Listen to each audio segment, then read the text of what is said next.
Lesson 15, Higher Astral Planes. We have now reached the point where we are called upon to consider the phase of the astral plane concerned with the state or condition of the disembodied entities of human beings.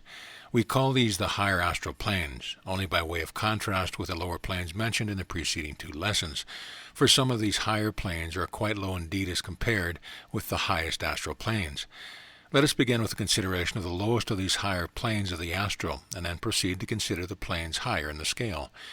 In the first place, we must remember that the disembodied human soul leaves the physical in a state or condition akin to sleep. It is carried by the attraction of its nature and character to the highest plane consistent with its nature, that is, to a plane corresponding with the highest qualities existent within itself. And upon that plane it gradually awakens into the astral life of that particular plane.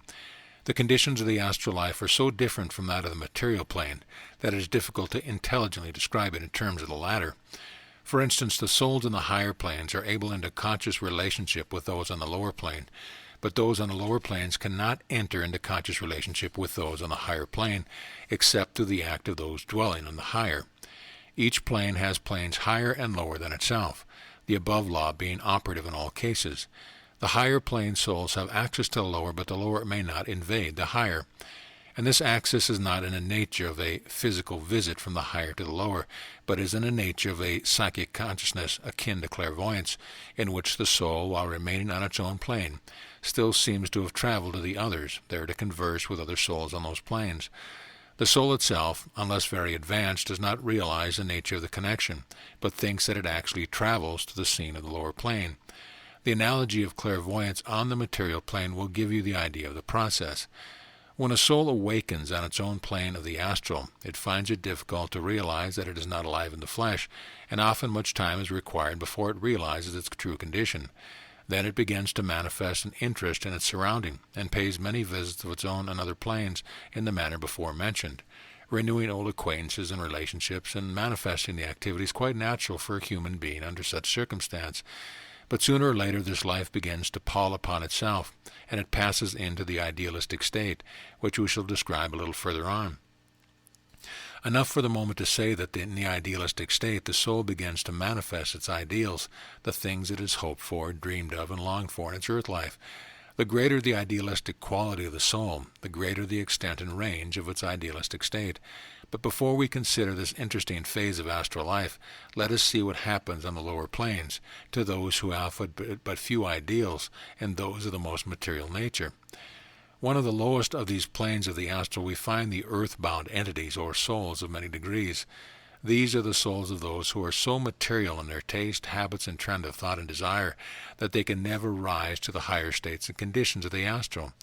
They stay close to the earth, mingling unseen in the scenes which they so love during their life in the body, and yet being unable to actually participate in the carnal manifestations, unless indeed some particularly attractive dweller in the flesh opens his physical organism to the obsession of some affinitive and congenial companion of the lower astral planes, and allows the entity manifest through his physical body.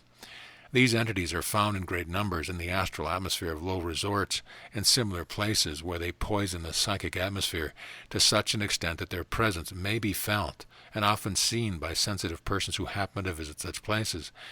We may add as a caution to those who are fond of dabbling in the psychic process of evocation that this is largely from this class of entities that many of the spirits appearing at seances are drawn. It is this class of entities who are so often impersonating your disembodied friends and relative, and whose sneers and ribaldry are scarcely concealed beyond the loving messages and spirit wisdom which they pass on to the wandering mortal in the flesh, who would not dream of associating with their kind in earthly life. The life of these entities on the astral plane is not long.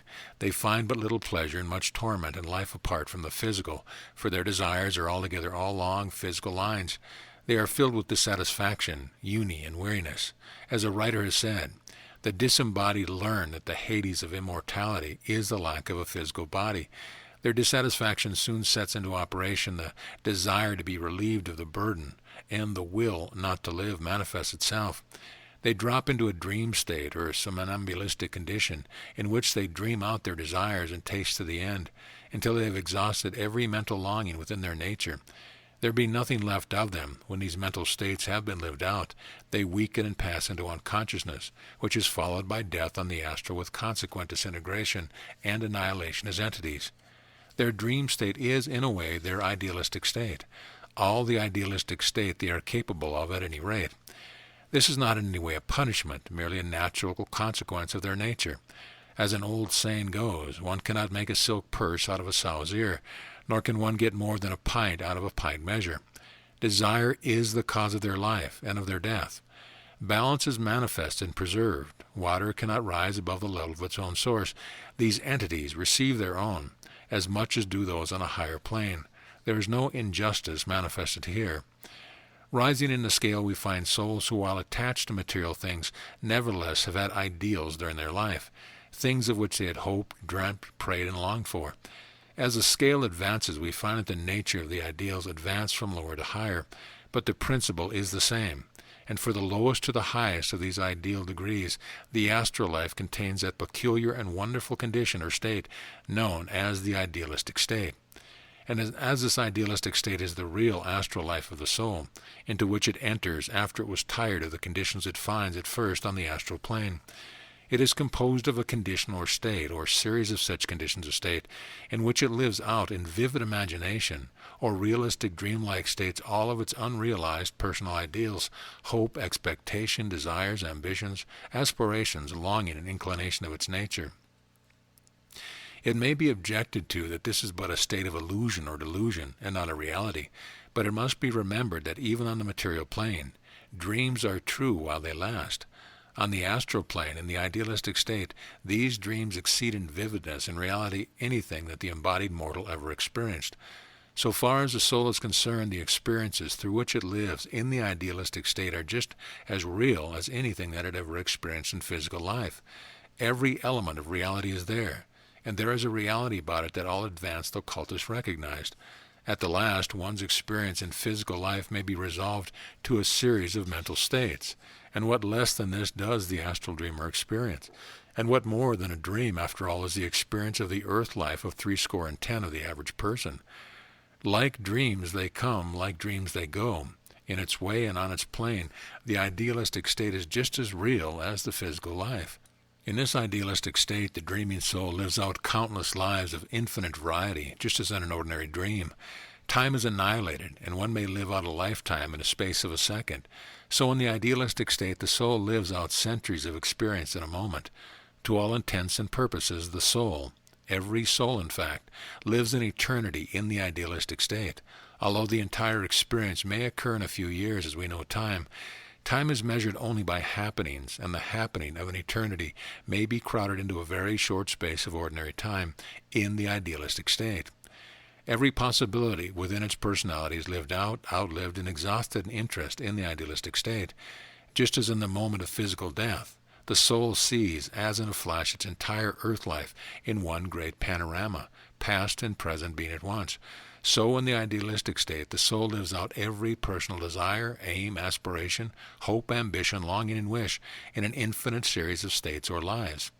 It realizes every personal ideal inherent within it, to the utmost. Its fullest personal heart's desire is attained. There is no unsatisfied personal longing or unrealized ideal left at the end of the idealistic state of the soul on the astral plane. Think what this means, please. Think what it must mean to live out to the full the might have been, which is in life of every human being. Think what it must mean to manifest one's love to the utmost, to have every wish granted, every ambition satisfied. Think what it must be to live out one's life as one wishes that had been lived, with all the mistakes corrected, all the errors remedied, all the problems solved, all the atonements made, all the injustice rectified. The idealistic state is the living over as your life as you wish it could have been, nay more, living it over countless times, each variation bringing out some new point and feature of unrealized ideals, desires, and wishes. It is a state in which the verse of Kipling comes true. And only the master shall praise us, and only the master shall blame us. And no one shall work for money, and no one shall work for fame, but each for the joy of the working, and each in a separate star shall draw the thing as he sees it, for the God of things as they are. But it is only a dream, you say. Nay, more than a dream as you understand the term. A dream it is, but a dream so real that naught but omniscience could distinguish the difference. A dream so real that it equals the thing that we call life and every element of reality. In the end, one is as real as the other. Earth life in the astral idealistic state, and also in the end one is as unreal as the other. But not only are the high personal desires, aspirations, and ideals so lived out in the idealistic state, the low personal desires, aspirations, and ideals are also passed through this threshing mill of the idealistic state. One lives out to the utmost in some of the series of these dream lives, all the possibilities of his nature or character, good and bad alike. In fact, the lowest desires and ideals are the first to manifest, and the first to die out and be lived out. To those who have no others, the end then comes. But to those who have higher ideals and desires mingled with the lower, there comes a stage of living out the higher part of their nature. And as time passes, the soul rises above all the dross and grossness of its nature, and lives in the higher regions of itself, enjoying to the fullest the satisfaction which comes only from these higher states. But the soul must possess the higher in order to manifest it. Unless the higher be involved within the soul, it cannot be evolved. What does not exist cannot be manifested. While in this idealistic state, the soul may be attracted by those on earth who are related to it by the old ties of affection or interest, and in such cases it may manifest by communication. But these communications contain only that which the soul knows and experiences at the time. It merely reports what it is experiencing, merely its own personal experiences of the idealistic state, and even this it reports in a dazed, dreamy fashion. Thus the devout Christian soul will report that it is dwelling in a heaven of orthodox surrounding, the golden streets, harps, and milk and honey being described in detail. A good Catholic soul will report a Catholic heaven with all the saints present, while a good Baptist soul will report a heaven along strictly Baptist lines, close communion and only immersed souls being in evidence. A Muslim will describe himself as enjoying all the delights of a heaven promised by Muhammad, and the soul of the unbeliever will inform you that there is nothing in this heaven business at all, and that the afterlife is merely a life among congenial companions thinking along the same lines as himself, and he is of the opinion that the church people have perished instead of having gained immortality, and so on, each painting the thing as he sees it, as the world of things as they are, and each is telling the truth as he sees it from his own viewpoint, strange but true. Those who complain of the absence of the qualities of heaven and hell in this idealistic state have not thought deeply enough regarding it. In the attainment of the highest ideals and aspirations, there is contained all that men have pictured as the joys of heaven, and infinitely more. And in the living out of the consequence of evil desires and low ideals, and all that goes with the state, there is all the most fervent Calvinist could wish for in a hell, and infinitely more. But remember always that the heaven and hell of the idealistic state is not a punishment or reward bestowed for good or evil deeds. It is but the working out of cause and effect, the fullest manifestation of desire in one's character. And in the adjustment, acts refrained by fear equal acts reformed. As a man thinketh in his heart, so is he, in the idealistic state. In the working out of cause and effect in the idealistic state of the astral, it is indeed true that he who hates is an assassin, he who covets is a thief, he who lusts is an adulterer, that the gist of the crime is the desire behind it. This idealistic state of the astral plane is not fate, not providence, not destiny, not reward and punishment. It is but the operation of natural laws of cause and effect, orderly trend and logical sequence on the astral plane. From one know all. And in the working out of the idealistic state of the astral, the most unpleasant experiences are lived through first, and in the higher planes begin to manifest themselves, the soul rising to higher and still higher flights, until at last it reaches the highest degree possible to it by reason of its constitution, nature, and character. And in that life, if it be prepared to receive it, it may receive instruction from beings higher in the scale, as well as from the more evolved souls of its own race who are attracted to it by reason of its desire and ideals. Many a soul has received the help which led it to individuality in this idealistic state. Many an individual soul has so received instruction which led to better conditions for growth in the next incarnation. When the pupil is ready, the master appears on the astral plane as on the material plane. If you possess the seed of the ideal, the blossom and the fruit will surely be yours.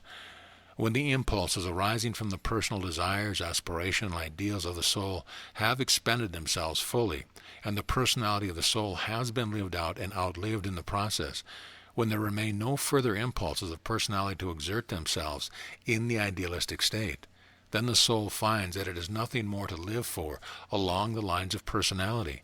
It feels aged, tired, and weary, and a desire for rest creeps over it and gradually sinks into a dreamless state which ends in the death of the personality.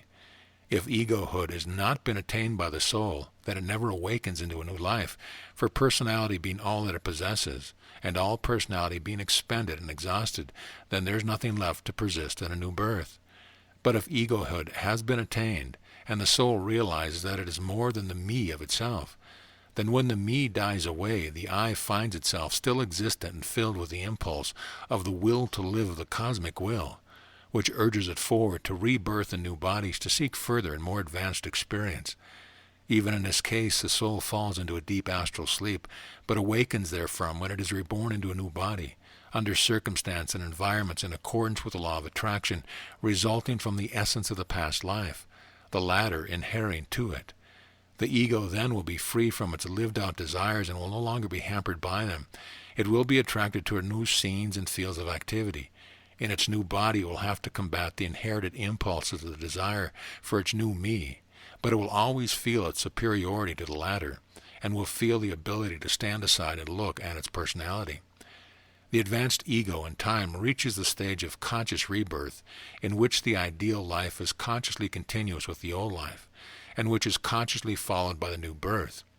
We have spoken of these things in our lesson on the survival of the fittest, which you should now reread in the light of the present lesson.